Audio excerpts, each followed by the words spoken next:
कभी कभी एक सपना सिर्फ सपना नहीं होता, वो एक संकेत होता है।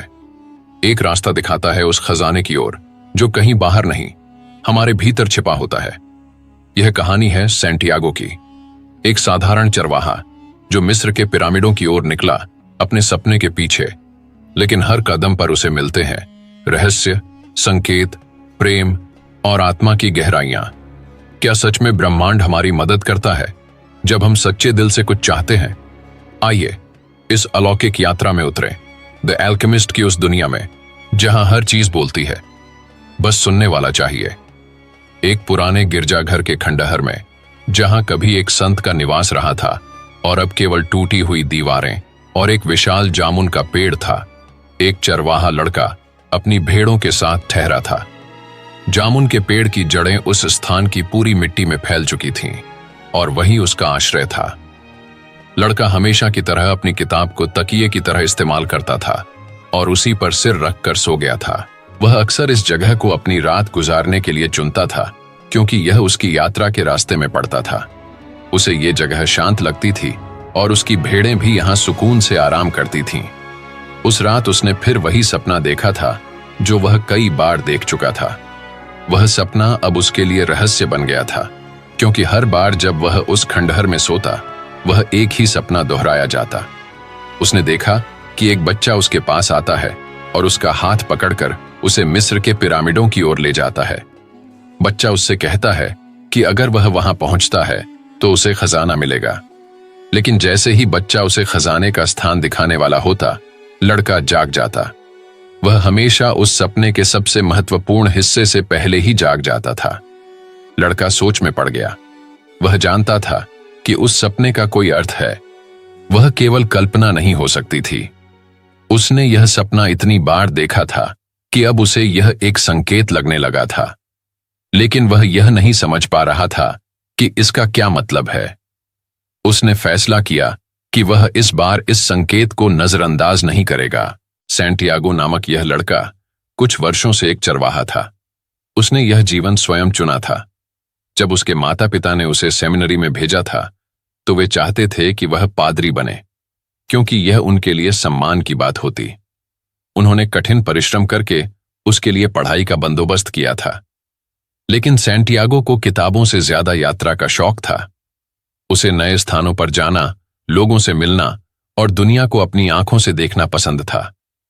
इसीलिए एक दिन उसने अपने माता पिता से कहा कि वह पादरी नहीं बनना चाहता। उसके पिता ने कुछ समय तक चुपचाप उसकी बातें सुनी और फिर उसे कुछ सिक्के दिए जिन्हें उन्होंने जिंदगी भर के लिए बचा कर रखा था। उन्होंने कहा था कि अगर तुम्हें दुनिया देखनी है तो चरवाहा बन जाओ, क्योंकि सिर्फ वही लोग यात्रा कर सकते हैं जिन्हें कुछ बांध कर न रखा गया हो। और इस तरह सैंटियागो का चरवाहा बनने का सफर शुरू हुआ। अब वह अंडालूसिया के मैदानों में अपनी भेड़ों के साथ घूमता था। वह जानता था कि कहां अच्छी घास मिलती है, कहां पानी के झरने होते हैं और किन शहरों में बाजार लगता है। वह यह भी जानता था कि उसकी भेड़ें उसे समझती हैं और वह भी उन्हें। वे बिना कहे उसकी बात मानती थीं और उसके साथ चलती थीं। यह रिश्ता एक दूसरे की जरूरत और समझदारी पर आधारित था। लेकिन अब इस सपने ने उसकी स्थिर जिंदगी को हिला दिया था। क्या यह सपना एक इशारा था? क्या उसे मिस्र के पिरामिडों तक जाना चाहिए? लेकिन यह तो हजारों किलोमीटर दूर था। क्या वह अपनी भेड़ों को छोड़ सकता था? क्या वह अपने आरामदायक जीवन को त्याग सकता था सिर्फ एक सपने के लिए? इन सवालों का जवाब खोजते हुए वह अगले गांव पहुंचा, जहां वह अक्सर अपनी भेड़ों के बाल कटवाने आता था और ऊन बेचता था। वहां उसकी मुलाकात एक बूढ़े व्यापारी से हुई, जिसकी एक सुंदर सी दुकान थी जहां रंग बिरंगे कांच की चीजें बिकती थीं। वह दुकानदार सैंटियागो को पसंद करता था क्योंकि वह ईमानदार था और हर बार ऊन सही तौल में लाता था। सैंटियागो इस गांव की एक लड़की से भी मिला था, जिससे वह हर साल मिलने की कोशिश करता था जब वह अपने ऊन को बेचने आता था। वह लड़की एक व्यापारी की बेटी थी और उसकी आंखों में एक अलग ही चमक थी। वह जब उससे बात करता तो उसे लगता कि उसकी यात्रा के सारे थकावट मिट जाती है। लेकिन वह जानता था कि वह एक चरवाहा है और शायद कभी किसी स्थायी जीवन का हिस्सा नहीं बन सकता। उस दिन उसने तय किया कि वह उस सपने के बारे में एक ज्योतिषी महिला से सलाह लेगा। गांव के पास एक पुरानी झोपड़ी में रहने वाली महिला जो भविष्य बताने का दावा करती थी, उसके बारे में उसने बहुत सुना था। वह सुबह सुबह ही उसके पास पहुंच गया। महिला ने उसकी हथेली देखी और फिर कहा कि वह सपना कुछ कहता है। वह सपना कोई आम सपना नहीं है, वह एक ओमेन है। उसने सैंटियागो से कहा कि उसे मिस्र जाना चाहिए। वहां पिरामिडों के पास एक खजाना उसका इंतजार कर रहा है। सैंटियागो चौंक गया। क्या यह सच था? क्या किसी और ने भी उस सपने में वह देखा जो उसने देखा था? महिला ने उससे वादा लिया कि अगर वह खजाना पाता है तो वह उसका 1/10वां हिस्सा उसे देगा। सैंटियागो ने हां कहा, लेकिन मन ही मन उसे विश्वास नहीं हुआ। वह सोचने लगा कि क्या यह सब धोखा है या यह वास्तव में कोई संकेत था। वह झोपड़ी से बाहर निकला और अपने रास्ते पर चल पड़ा। उसके दिमाग में अब कई विचार चल रहे थे। तभी उसकी मुलाकात एक अजनबी आदमी से हुई जो एक बेंच पर बैठा था। वह अलग तरह के वस्त्र पहने हुए था, जैसे किसी पूर्वी देश का राजा हो। उस व्यक्ति ने सैंटियागो से उसका नाम पूछा और फिर उससे उसका सपना सुनने को कहा। सैंटियागो ने संकोच करते हुए पूरा सपना उसे बताया। उस आदमी ने उसे ध्यान से सुना और फिर कहा कि वह शालेम का राजा मेल्कीसेदेक है। उसने कहा कि हर इंसान के जीवन में एक क्षण आता है जब उसे अपने भाग्य की पुकार सुनाई देती है, और अगर वह उस पुकार को नहीं मानता तो वह हमेशा के लिए पछतावा करता है। मेल्कीसेदेक ने सैंटियागो से कहा कि यह सपना उसकी व्यक्तिगत कथा का हिस्सा है। यह वो राह है जिसे ब्रह्मांड चाहता है कि वह अपनाए। उसने बताया कि जब भी कोई सच्चे दिल से कुछ चाहता है तो पूरी कायनात उसे हासिल करने में मदद करने लगती है। सैंटियागो आश्चर्य में था। राजा ने उसे 2 पत्थर दिए, उरिम और थुम्मिम। उन्होंने कहा कि जब भी उसे संदेह हो, ये पत्थर उसकी मदद करेंगे। सैंटियागो ने उन पत्थरों को बड़े सम्मान के साथ रखा और राजा को धन्यवाद दिया। अब वह अपने सफर की शुरुआत के करीब था। उसके पास ज्यादा पैसा नहीं था, लेकिन उसके पास था एक सपना, एक संकेत और अब एक दिशा। वह जानता था कि उसे समुद्र पार करना होगा, अफ्रीका पहुंचना होगा और वहां से मिस्र के पिरामिडों तक जाना होगा। उसने अपनी भेड़ों को बेचने का फैसला किया। उसे यह करना कठिन लगा, लेकिन वह समझ चुका था कि अगर वह अपने व्यक्तिगत कथा का अनुसरण करना चाहता है तो उसे कुछ त्याग करने होंगे। भेड़ें, जो अब तक उसकी सबसे बड़ी जिम्मेदारी थीं, अब उसकी सबसे बड़ी बाधा बन गई थीं। जब उसने भेड़ें बेचीं तो उसे 200 रुपये की कीमत मिली। अब उसके पास यात्रा शुरू करने के लिए साधन था। वह एक नाव से टंगियर नामक अफ्रीकी शहर की ओर रवाना हुआ। जब वह टंगियर पहुंचा तो वहां की भाषा, संस्कृति और वातावरण बिल्कुल अलग था। उसे कुछ समझ नहीं आया, लेकिन वह आश्वस्त था कि वह सही रास्ते पर है। लेकिन वहां पहुंचते ही एक आदमी ने उसका विश्वास जीता और फिर उसके पैसे चुरा लिए। वह अब अकेला था, अनजान देश में, बिना पैसे के। उसे समझ नहीं आया कि वह क्या करे। उसने सोचा कि क्या उसका सपना एक धोखा था? क्या ब्रह्मांड ने उसे धोखा दिया, या यह केवल परीक्षा की शुरुआत थी? सैंटियागो अब एक अजनबी देश में था, अकेला, ठगा हुआ और हताश। टंगियर की सड़कों पर चलते हुए उसे हर चेहरा अपरिचित लगता था, हर आवाज अजनबी। वह खुद से बार बार पूछ रहा था, क्या उसका निर्णय गलत था? क्या वह सपने के पीछे भागते हुए मूर्ख बन गया था?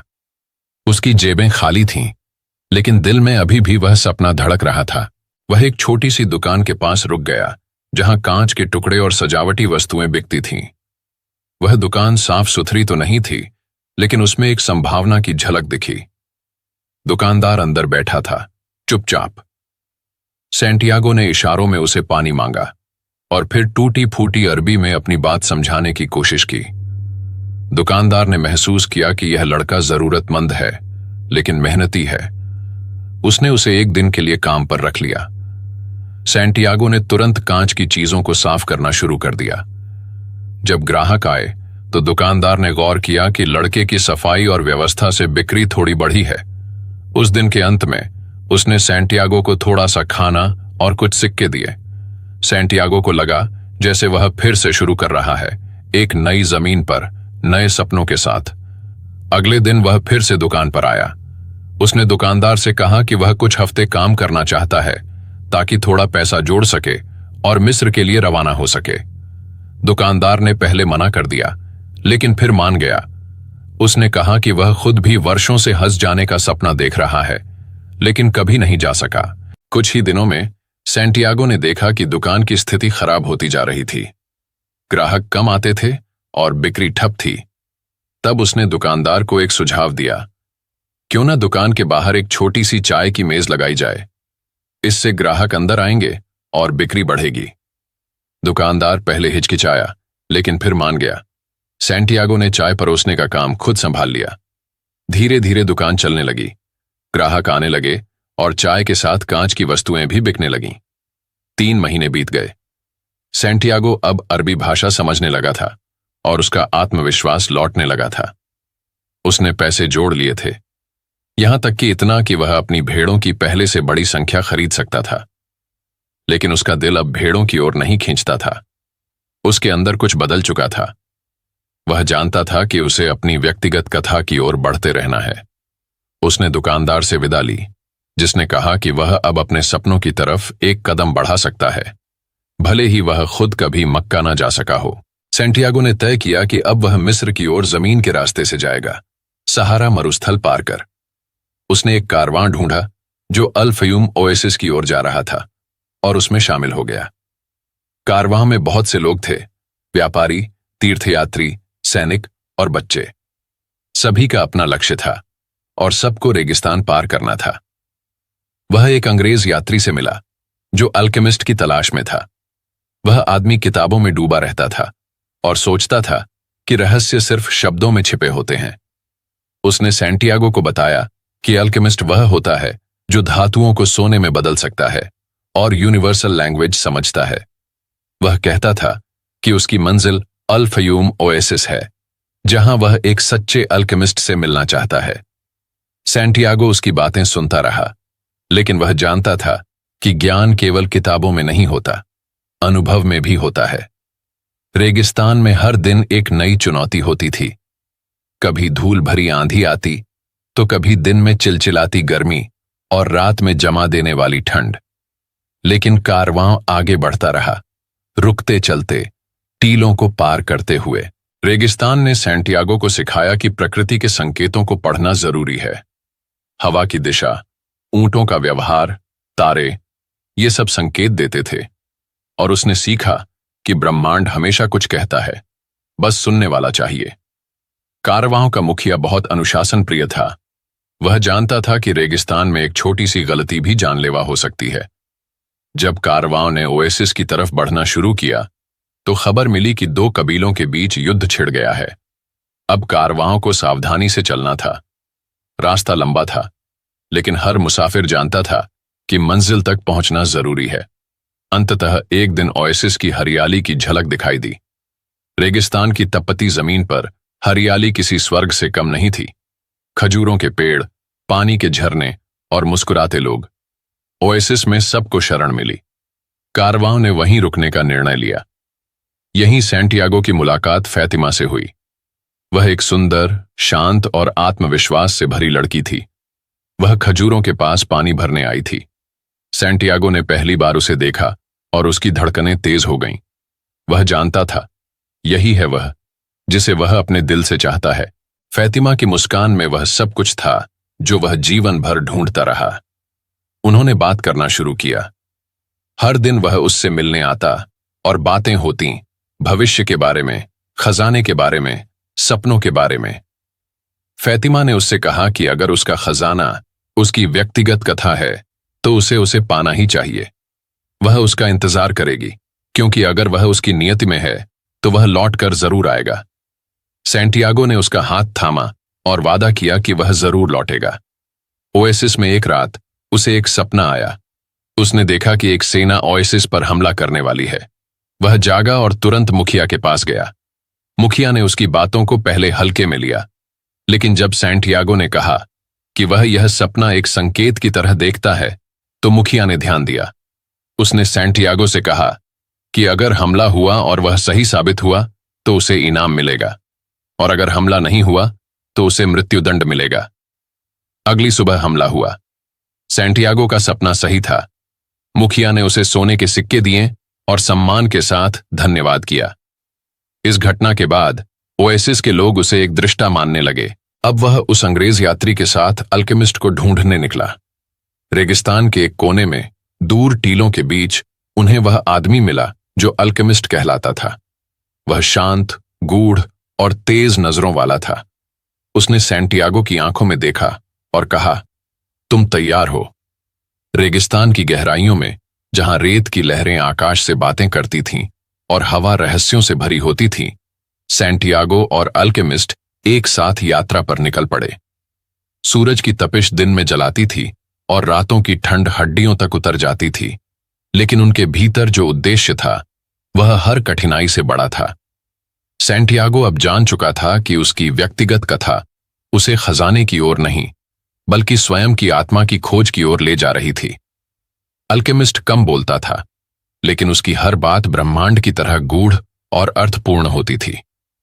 उसने सैंटियागो को सिखाया कि रेगिस्तान केवल रेत का मैदान नहीं, बल्कि जीवित आत्मा है। वहां हर चीज एक संकेत है।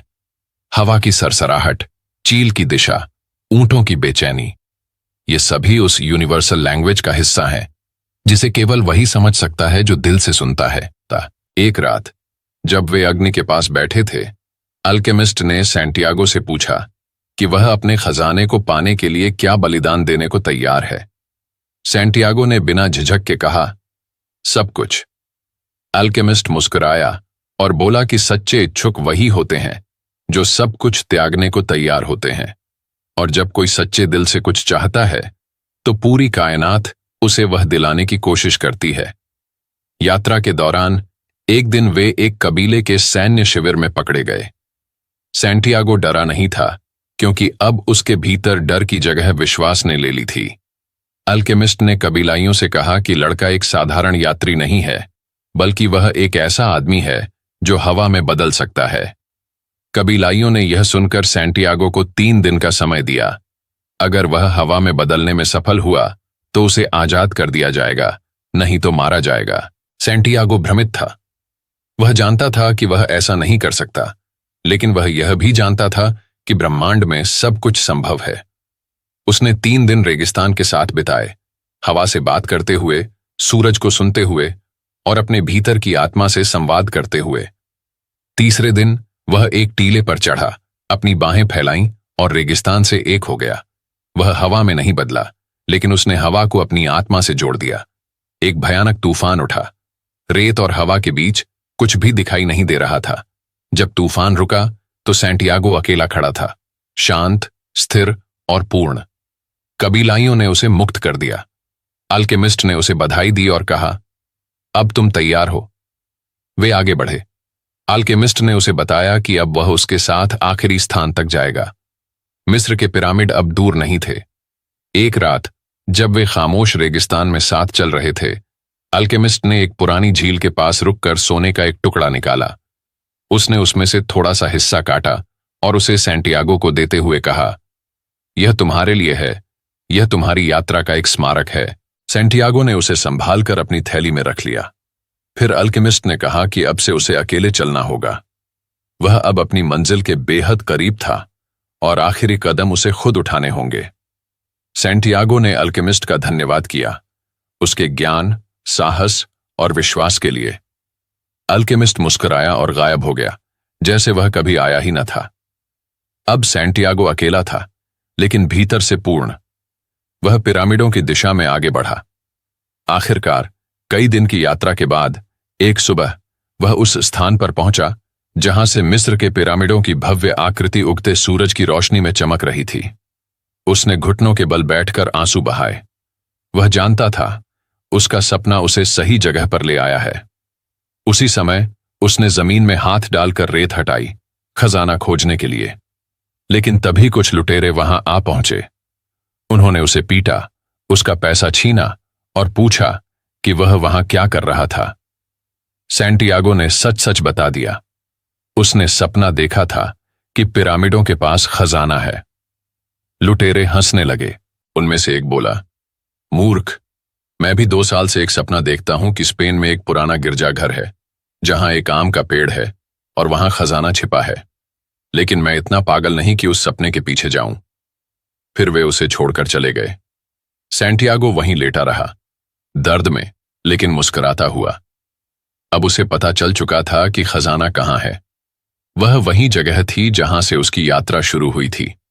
रेत में पड़े हुए सैंटियागो की आंखें बंद थीं, लेकिन उसके भीतर जो प्रकाश जगमगा रहा था वह पहले से कहीं ज्यादा तेज था।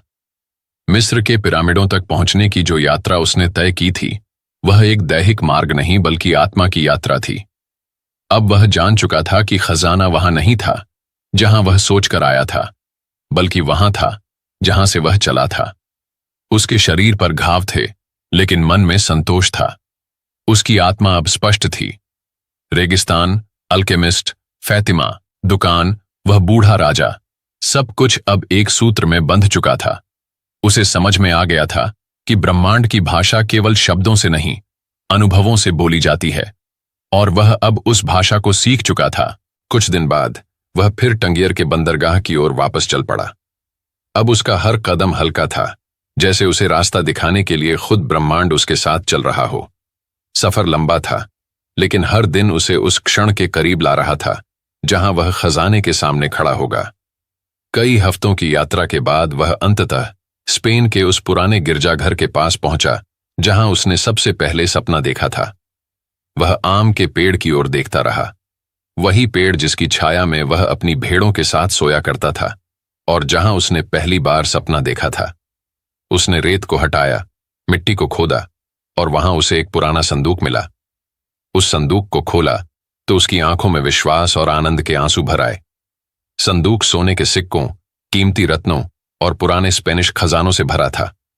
वह सब कुछ जिसकी उसे कभी कल्पना नहीं थी। वह वहीं बैठ गया, उस धरती को चूमते हुए जहां उसका खजाना छिपा था, वही जगह जहां से उसकी यात्रा शुरू हुई थी। अब वह जान चुका था कि उसका सपना एक संकेत था और उसे उस खजाने तक पहुंचने के लिए पूरी दुनिया की यात्रा करनी पड़ी, ताकि वह यह समझ सके कि असली खजाना केवल सोना चांदी नहीं, बल्कि वह परिवर्तन था जो भीतर घटा था। वह जान चुका था कि ब्रह्मांड तब तुम्हारे पक्ष में चलता है जब तुम सच्चे दिल से कुछ चाहते हो। उसे याद आया कि फैतिमा उसका इंतजार कर रही होगी। वह उठ खड़ा हुआ और उस रेगिस्तान की ओर देखने लगा जहां उसकी आत्मा के सबसे गहरे अनुभव छिपे थे। वह जानता था कि अब वह लौटेगा, लेकिन इस बार केवल प्रेम के लिए। खजाना उसने पा लिया था और अब वह जीवन को नए अर्थ में जीना चाहता था। उसने आसमान की ओर देखा, मुस्कुराया और हवा में धीरे से कहा, मैं आ रहा हूं फैतिमा। हर खजाना मिट्टी के नीचे नहीं छिपा होता। कुछ खजाने हमारे भीतर होते हैं, हमारी आस्था, हमारा विश्वास और हमारी व्यक्तिगत कथा। सैंटियागो की यह यात्रा केवल रेगिस्तान की नहीं थी, यह आत्मा की यात्रा थी, डर से विश्वास तक, तलाश से प्राप्ति तक।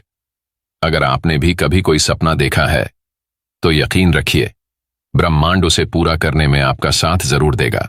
धन्यवाद इस अद्भुत यात्रा का हिस्सा बनने के लिए। अगर कहानी ने दिल को छुआ हो तो वापस जरूर आइएगा। किताबों की आवाज पर।